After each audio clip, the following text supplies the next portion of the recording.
Kawula dhewe. Ha iya. Pun ngoten mawon kula nyuwun pamit nggih. Ya. Mengko nek didangu Ndara Werkudara men cetha. Cetha piye?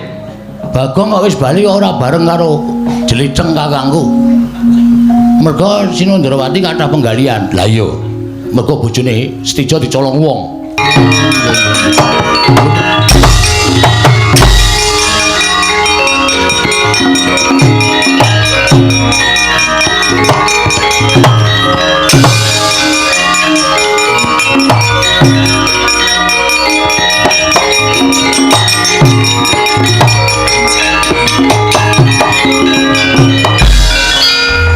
Mlayu modar tenan. Butane gedene ra jamak-jamak. Monggo wis ngamuk tenan Petruk ora minggat. Kok poteng-poteng awakmu. Wah, sir-sirane aku. Ha iya.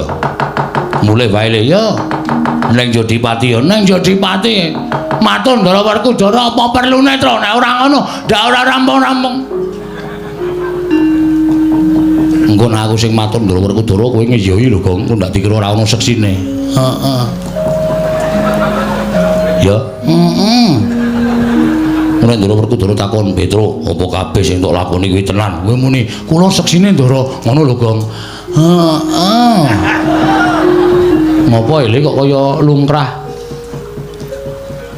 Konangan Satpol PP. Endi? Noleh ta? Diar. Wis patine awake dhewe nang kene le. Rono ketemu Buta Gedhe, rene ketemu sing tunggu Ndarawati kadange Werduk. Ki mesti engko Bagong, Petruk. Kowe gawe rame negara Ndarawati anggap apa? Kowe derajateng ponokan gawe geger negara Ndarawati. Mrene. Loloi nenggara cangkemmu kowe nyus. Aku tamburi wae. Muni ngono tenan po? Biasane ngono kuwi. Dadi diloloi ya cangkemmu. Tatakonane alon-alon ndak duka. Heeh. Nyuwun ngapunten sinuwun. Jumeneng wonten ing mriki aku ndelok Lido Perang. Nggih. Tata-tata lho, Kang. Heeh. Petruk. Nun. Melayu kowe. Nun. Melayu apa? Ora kok ki nun to, Tru. Kono ki aku iki ra krungu nesu tenan. Melayu ngopo? Mengsah prajurit Raju Trisna sinuwun. Terus prajurit Raju Trisna janjane kula ora marahi ning sinuwun Setija niku pancen nuwun sewu mulang sarak. Kula wis ajeng bali teng Jodipati kok prajurit Raju Trisna methuke kula Petruk Bagong dibontotane Krincung Silih disiksa takoni Gatotkaca lara tenan apa ora? Sing muni ngono to. Ndara Setija dawuh kalih prajuritipun, ya Gong. Aku ora ono Mas kuwi. Sing jingik nang ngarep mau sapa? Kok muni ora ana? Nggih, pancen leres ngonten. Terus kok mlayu apa? Sing maju Buta Gedhe. Buta Gedhe sapa? Sapa Gong mau, Gong? Sapa to? Kowe sing apal kok. Adipati sama Minajingga. Adipati Ayagriwa. Adipati Ayagriwa sinuwun. Lho. Nek ngono Setija ning negara Ndarawati iki nggawa prajurit pirang-pirang. Nggih. Nek perkara karo dibantu karo Setija aku ora melu-melu. Nek prajurit Raju Trisna melu-melu gawe geger negara Ndarawati, aku ora trima. Hati-hati kok, hati-hati kok. Aku tak lungase wae ya, Tru. Nek diloloi nenggala, dadi diloloi kowe. Nggih pancen mekaten sinuwun. Pancen leres mekaten. Lajeng kersanipun nek kowe nganti mati aku kelangan. Nek Setija sing ngajar kowe aku meneng wae. Mergo perkarane harus Setija. Nek prajurit tradisional melu, aku ora nrimake. Oh, nggih. Tan trimanipun ya kira tak ajari. Ya. Estu napa? Iya. Ha niki wonge. Ya Griwa. Krungumu apa? Goblok kowe iki. Bagong tak ajari. Muni ngono kok. Aku salah apa, Petra? Aku salah apa? Aku kan balamu, aku harus diajar. Ya rasa nangis ngono kok mewek-mewek ora. Lambemu ombo nek mewek iki elik banget ora. Ora. Kowe ketoke kancane arep mateni aku rasane ngono kuwi. Wong ora sida kok, ora sida kebacut lara atiku. Ngopo Bagong nangis ngopo? Mboten kok. Mudar. Kampungmu kapan kowe? Takoni cilaka kowe ora. Takoni Ndara Baladewa ngrekoso. Yayak Griwa ngoyak kowe. Nggih, ngoyak kula. Mundur. Mundur. Tak papane Yayak Griwa karepe dhewe. Ayo Gong, minggir. Yo.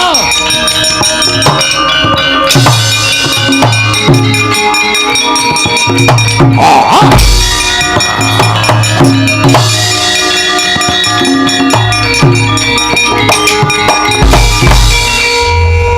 Buta Tradu Tresna iki.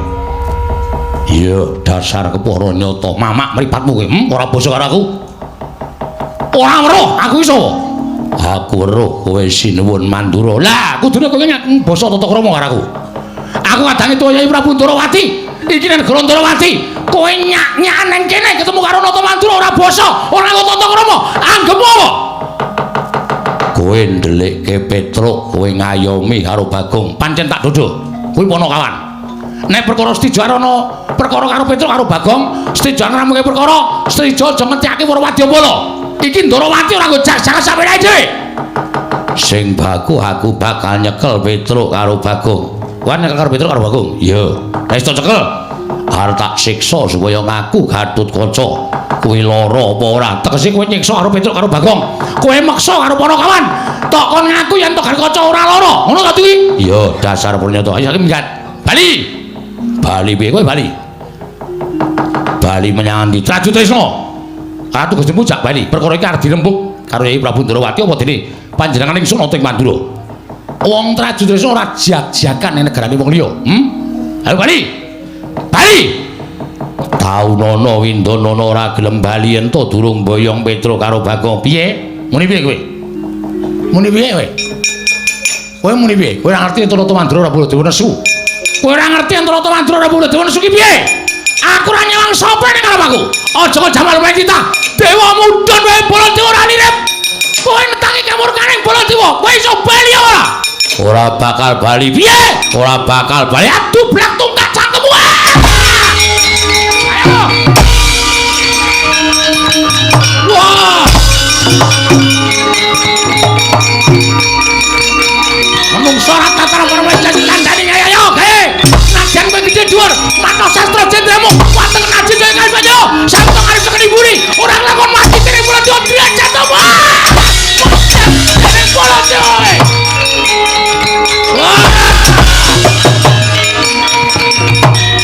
Manus lain jajaran nentangi marang kamurkaning bandol Watrajaya. Iki narik Mandura lugu karepe dhewe. Ayo kene prajurit Tradu nang pagone. Ora bakal tak tinggal jenengan atiku. Wah, ute-ute macan turu beda sing bareng. Ayo, ayo. Rumasane ora? Sapa iki? Iki bandol apa? Iki ngopo kowe? Ngewangi. Ngewangi nesune Sinuwun Prabu Mandura gilane tenane. Golek wedang putih. Nah. Golek wedang putih. Oh nggih. Aku nek ora dombe ngene iki nek Surabaya rampung. Monggo. Ora ngapusi lho kowe. Ora ngapusi kowe. Botole kok ledek iki tok golek ngendi? Niki mang mergo kebarut-barut kok. Karepe dhewe.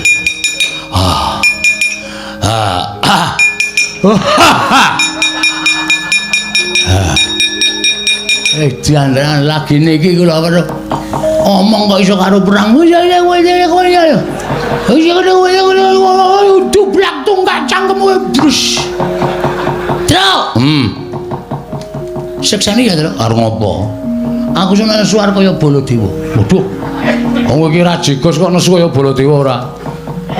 Wis, sawise prajurit Tradu Tresna mundur kowe tak kandhani. Nggih. Kowe saiki bali. Bali, nggih. Omong karo Werkudara. Oh nggih, terus.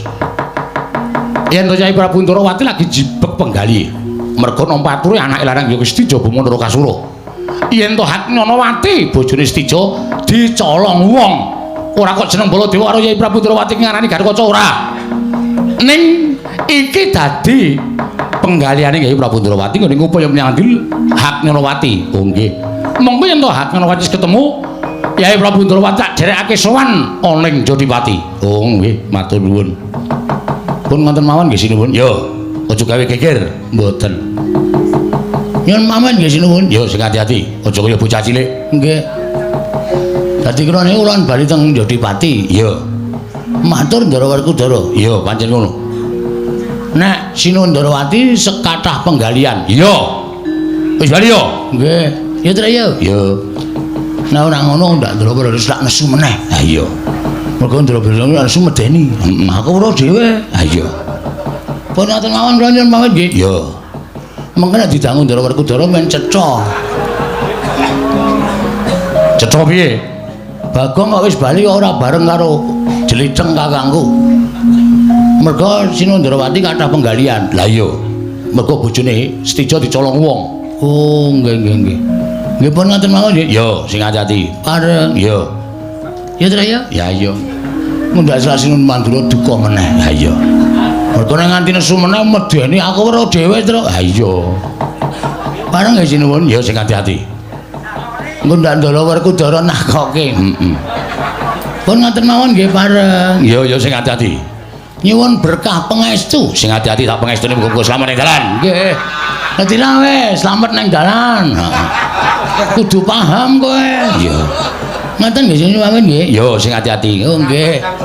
Mungkin nek nganti Ndara Werkudara niku takon, nek ora iso wangsulan iso didukani ra ngono ta kuwi? Lah iya. Lah nggih. Pun ngoten mawon nyuwun pamit nggih. Ya sing ati-ati nggih. Ya Tra ya. Lah ya ayo. Kuwi ngomong wae ora. Engko nek nganti Ndara Werkudara iki takon werna-werna malah ora iso wangsulan malah ngrekoso ya ta? Ngono nganti iki Bandul Patrajaya iki nesu. Bandul Patrajaya iki. Iki mau nonton anjir ora ngerti iki Bandul Patrajaya. Iki Bandul Kalung. Bandul Kalung ora. Parang Sinuwun? Ya sing ati-ati. Nggih, medani iki nang medani kok nggih. Ya pinake metu ndi? Menek itu ndi, Tru? Manut. Metu kono. Ya sakarmu, aku manut. Pinake metu ndi? Sakarmu. Nek kira mrene ada pundi? Padha wae. Nggih, pun ngono men takon kok. Lah iya. Pun nggih. Ya. Ya Tru ya. Ayo. Ya.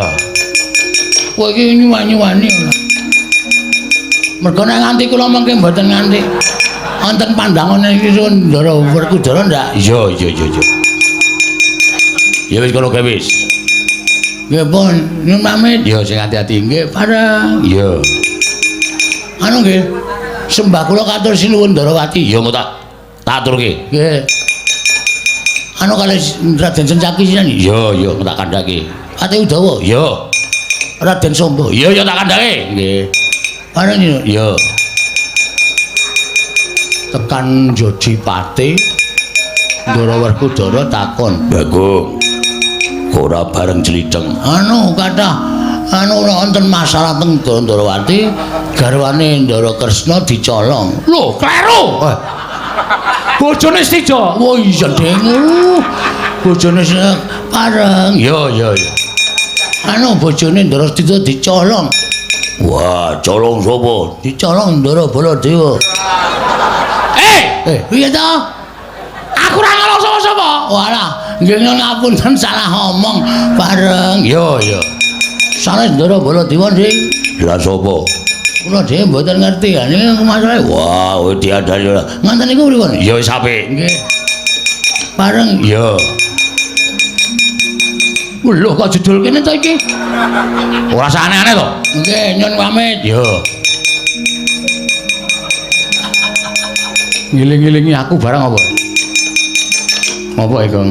Tak eling-elingi sae ora kandel. Wis genara nyangoni, tipis cah tipis. Pait ratu gleleng gampang lesune tipis. Ora kandel sae ya wis ben ora apa-apa. Kresna, wong maring dawuh. Mrene ya Kresna. Inggih, kestaken dawuh Prabu.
Tresna sinayeng manglung mintonaken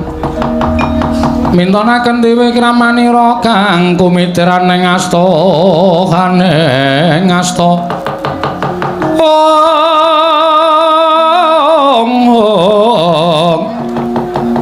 kang kumitran ing asta aneng asta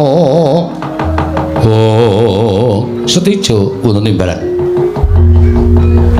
kabeh aturmu mau wis tak tampa nggih Cah Bagus nggih lajeng wareng paduka Kanjeng Rama menawa tulelanan ingkang putra bidhal dhateng Pringgondani aja mong ya durung karuan Gatotkaca ingkang tumindak ora prayoga kelawan garwamu ya kuwi anakku Si Agnyanawati nggih aku njaluk sumene ana ing Praja Trajutrisna aku ingkang bakal naliti lelakon iki syukur bage bisa ketemu karan Atmajaku Agnyanawati tumuli tak boyong bali marang Praja Trajutrisna mekaten Rama iya saestu lair dumugining batos ora ana jamak lumrahing Nata Ndrawati bakal cidra ngubaya nggih ngestaken dawuh menawi kula mekaten kula nyuwun pamit wangsul dhateng negari Trajutrisna sing ati-ati aja kaya bocah cilik kula nyuwun pamit yo sing ati-ati sesuk menawi ana perkara kuwi pitungan nganggo nalar sing ganep aja kesluru aja kesusu tanpa pitungan ora apik kedadeane nggih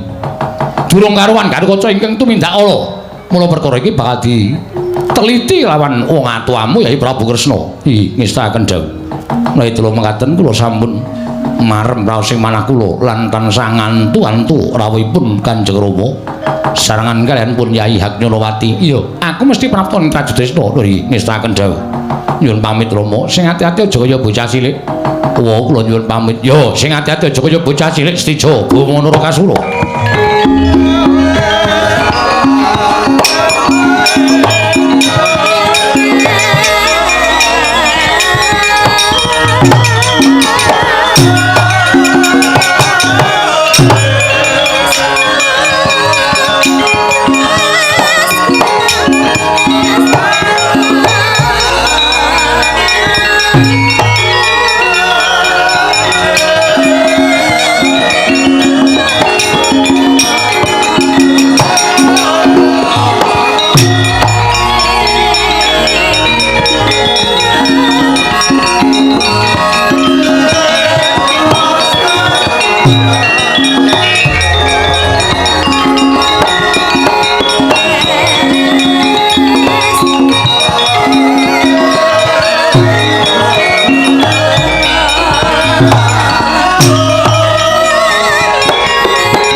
Dewanarpati Tuwinares Wara Kresna kalangkung tresnanira marang Dyabanon Cinawi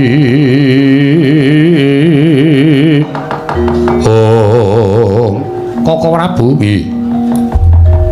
menawi negari Ndrawati kula tilar samangke wonten raos Subriya manahipun anak kula pun Setijo ya banjur kinarya mbuktekaken menapa Gatotkaca menika nandhang raga menapa mboten menawi kula nyuwun tulung maduka Kanjeng Koko Prabu menapa Koko Prabu sagah Yai yen pancen kuwi kinarya pepadhang kahanan Trajutrisna pun Kakang ora bakal selak mekaten Koko Prabu ya pun Kakang mbok dawuh apa Gandeng Petra kaliyan Bagong sampun wangsul ya Koko Prabu latri nututi lampahipun Punakawan lho wigatine mbuktekaken menapa Gatotkaca menika saestu nandhang lara menapa mboten oh ngono inggih yen Gatotkaca ora nandhang lara tegesipun menika wonten sambung rapetipun kaliyan icalipun anak kula pun Agnyanawati yen Gatotkaca lara tegesipun menapa dipun aturaken emban utawi abdi Trajudresna menika namung damel-damel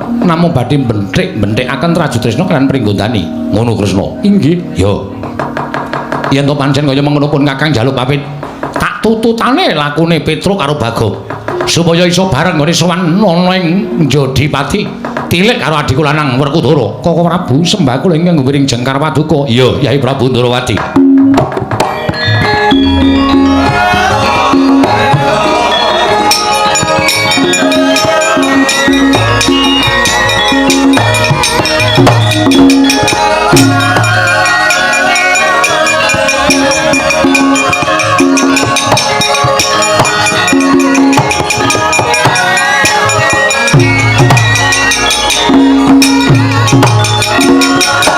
Yeah.